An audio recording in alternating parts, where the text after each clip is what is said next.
Hello aspirants. देखिए, अगर आप एसएससी या यूपीएससी की तैयारी कर रहे हैं ना, तो इंडियन एग्रीकल्चर और क्रॉप्स एक ऐसा टॉपिक है जिसे आप बिल्कुल स्किप नहीं कर सकते। सवाल आना 100% तय है। तो आज का ये एक्सप्लेनर हमारा ultimate rapid fire revision guide होने वाला है। सारे इंपॉर्टेंट फैक्ट्स को फटाफट डिकोड करेंगे। चलिए, बिना टाइम वेस्ट किए सीधे डाइव करते हैं। आज का एजेंडा बहुत ही क्लियर है। पहले हम बात करेंगे फसल ऋतुओं की, फिर प्रमुख खाद्यान्न मिलेट्स और दालें, उसके बाद नकदी फसलें, फाइबर और बागवानी, और आखिर में इंडिया का सिंचाई सिस्टम। बस यही 6 मेन पिलर्स हैं। तो शुरुआत करते हैं हमारे पहले सेक्शन से, भारत की फसल ऋतुएं यानी क्रॉपिंग सीजन्स।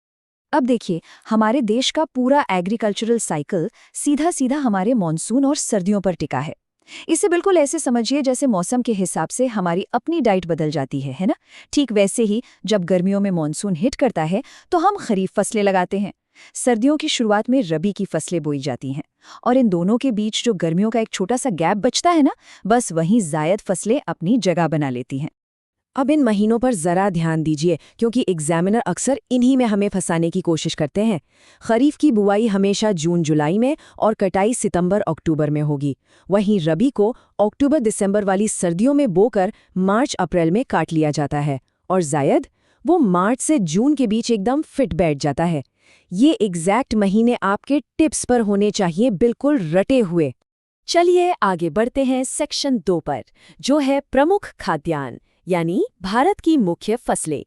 ये वो प्राइमरी फसलें हैं जो नॉर्थ से लेकर साउथ तक हमारी थाली का सबसे ज़रूरी हिस्सा हैं। सबसे पहले बात करते हैं चावल यानी राइस की। ये एक टिपिकल वाटर इंटेंसिव खरीफ फसल है। इसे ग्रो करने के लिए 22 से 32 डिग्री का बढ़िया तेज़ तापमान चाहिए और 150 से 300 सेंटीमीटर्स की भारी बारिश। टॉप प्रोड्यूसर कौन है? वेस्ट बंगाल। और एक बहुत क्रूशियल पॉइंट जो सीधा प्रीलिम्स में आता है, असम, वेस्ट बंगाल और उड़ीसा में साल भर में राइस की 3 वैरायटी उगाई जाती हैं, औस, अमन और बोरो। ये 3 नाम दिमाग में एकदम छाप लीजिए। राइस के बाद अब गेहूं यानी व्हीट की बात करते हैं। ये हमारी मेन रबी फसल है और उत्तर प्रदेश इसका सबसे बड़ा प्रोड्यूसर है। अब यहाँ यूपीएससी का एक बहुत फेवरेट कॉन्सेप्ट आता है, वेस्टर्न डिस्टर्बेंस या पश्चिमी विक्षोभ। सर्दियों में जो वो हल्की हल्की बारिश होती है ना, वो गेहूं की फसल के लिए लिटरली किसी वरदान से कम नहीं है। ये पॉइंट ज्योग्राफी के सवालों में कई बार आ चुका है। और यहाँ एक बहुत ही प्राउड फैक्ट भी है। पूरी दुनिया में राइस और व्हीट, इन दोनों के ही प्रोडक्शन में इंडिया चाइना के ठीक बाद आता है। मतलब हम ग्लोबल लेवल पर प्राउडली सिल्वर मेडल होल्ड करते हैं, सेकंड पोजीशन पर। नेक्स्ट है हमारा सेक्शन 3, मिलेट्स और दालें। ये आजकल काफी चर्चा में भी हैं। देखिए, रीसेंट गवर्नमेंट इनिशिएटिव्स की वजह से मिलेट्स यानी मोटा अनाज एग्जाम के लिए एक हॉट टॉपिक बन गया है। और आपको पता है, इंडिया पूरी दुनिया का 41% मिलेट्स अकेले प्रोड्यूस करता है। नो वे, राइट? पर ये सच है। ये फसलें न्यूट्रिशन से तो भरी होती हैं, साथ ही क्लाइमेट रेजिलिएंट भी होती हैं। इसीलिए एग्जाम के नजरिए से ये एक हाईली प्रोबेबल टॉपिक है, इसे मिस मत कीजिएगा। अगर हम ज्वार, बाजरा या रागी जैसे मिलेट्स की बात करें, तो इन्हें ग्रो करने के लिए बहुत ही कम पानी की ज़रूरत होती है। वहीं अगर दालों की बात करें तो ये मिट्टी के लिए एक तरह से नेचुरल विटामिन सप्लीमेंट का काम करती हैं। ऐसा क्यों? क्योंकि दालों में नाइट्रोजन फिक्सिंग की सुपर पावर होती है, जो मिट्टी की फर्टिलिटी को वापस ले आती है। मध्य प्रदेश और राजस्थान दालों के मामले में टॉप प्रोड्यूसर्स में गिने जाते हैं। चलिए अब आते हैं सेक्शन 4 पर, जो है नकदी फसलें या कैश क्रॉप्स। कैश या कमर्शियल क्रॉप्स का मेन फंडा होता है प्रॉफिट कमाना और इंडस्ट्रियल प्रोसेसिंग। इसमें सबसे बड़ा नाम है गन्ने का, यानी शुगर केन।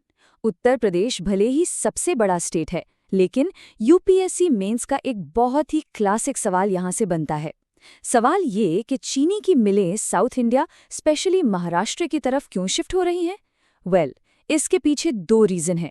एक तो वहाँ का लंबा क्रशिंग सीजन, और दूसरा गन्ने की ज़्यादा यील्ड। और हाँ, आजकल इसके बाय प्रोडक्ट मोलेसिस का यूज़ एथेनॉल बनाने में भी जमकर हो रहा है, जो अपने आप में एक अलग इम्पॉर्टेंट टॉपिक है। अब चाय और कॉफ़ी को कंपेयर करते हैं। चाय के लिए हमेशा ढलान वाली पहाड़ियां चाहिए होती हैं ताकि जड़ों में पानी बिल्कुल ना रुके, जैसे असम के बागान। साथ ही इसे फ्रॉस्ट फ्री दिन चाहिए होते हैं। दूसरी तरफ कॉफ़ी का पूरा डोमेन हमारा साउथ इंडिया है, खासकर कर्नाटक और केरल। हमारी अरेबिका और रोबस्टा वैरायटी की कॉफ़ी की इंटरनेशनल मार्केट में इतनी डिमांड है ना कि हम इसका 70% हिस्सा तो सीधा एक्सपोर्ट ही कर देते हैं। अब बढ़ते हैं सेक्शन 5 की तरफ, फाइबर और बागवानी। टेक्सटाइल और मैन्युफैक्चरिंग सेक्टर को चलाने वाला सारा रॉ मटेरियल यहीं से आता है। अब जरा खुद को टेस्ट कीजिए। यूपीएससी का एक प्रीवियस ईयर क्वेश्चन लेते हैं। ऐसी कौन सी फसल है जिसे गहरी काली मिट्टी और एग्जैक्टली 210 पाला रहित यानी फ्रॉस्ट फ्री दिन चाहिए? सोचिए जरा, ये डेटा रिकॉल करने के लिए एकदम परफेक्ट सवाल है। अगर आपने कॉटन यानी कपास सोचा तो आप बिल्कुल सही हैं। कॉटन एक खरीफ फसल है जिसे रेग्यूर मतलब काली मिट्टी की सख्त जरूरत होती है। और क्या आपको पता है कि महाराष्ट्र में इतनी सारी कॉटन मिलें क्यों हैं? क्योंकि वहाँ का जो मॉइस्ट कोस्टल क्लाइमेट है ना, वो प्रोसेस करते टाइम धागे को टूटने से बचाता है। ये एक बहुत ही प्रैक्टिकल रीजन है। अब जूट और रबर में क्या फर्क है? जूट को हम गोल्डन फाइबर कहते हैं। इसे उगाने के लिए वेस्ट बंगाल के हुगली बेसिन जैसे फ्लड प्लेन्स चाहिए होते हैं, जहां हर साल बाढ़ के साथ नई मिट्टी आती है, और इसे प्रोसेस करने में पानी भी बहुत लगता है। इसके बिल्कुल उलट रबर को केरला जैसी एकदम सख्त इक्वेटोरियल क्लाइमेट चाहिए होती है, मतलब 200 सेंटीमीटर से ज्यादा की भारी बारिश और हाई टेम्परेचर। मैं सजेस्ट करूंगा कि इस वाले डेटा का आप स्क्रीनशॉट ही ले लीजिए। एसएससी एग्जाम्स में जो डायरेक्ट मैचिंग वाले सवाल आते हैं वो अक्सर यहीं से उठते हैं। कॉफ़ी बोर्ड बेंगलोर में है और रबर बोर्ड कोट्टायम में। रेशम के उत्पादन को सेरीकल्चर कहते हैं और अंगूर की खेती को विटीकल्चर। ऐसे फैक्ट्स डायरेक्ट एग्जाम में मार्क्स दिलवाते हैं। और अब हम आ गए हैं अपने आखिरी और छठे सेक्शन पर, भारत में सिंचाई प्रणालियाँ।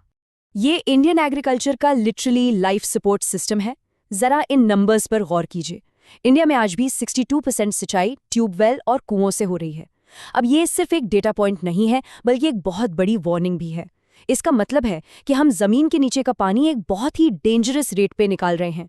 यूपीएससी मेंस में इस मुद्दे पर बहुत डेप्थ में सवाल बनते हैं।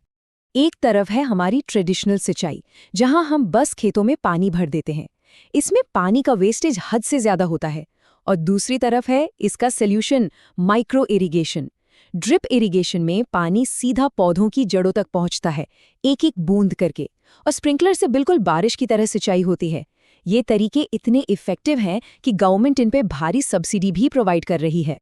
तो अब इस एक्सप्लेनर को हम एक बहुत ही इंपॉर्टेंट सवाल के साथ कंक्लूड करते हैं। जिस तेजी से हमारा ग्राउंड वाटर टेबल गिर रहा है, क्या सिर्फ माइक्रो इरिगेशन हमें एक वाटर स्कार्स नेशन बनने से रोक सकता है? इस बारे में थोड़ा सोचिएगा जरूर। ये ऐसा एनालिटिकल थॉट है जो आपकी मेंस की आंसर राइटिंग में बहुत काम आएगा। खैर, अपनी तैयारी ऐसे ही मजबूती से करते रहिए और आने वाले एग्जाम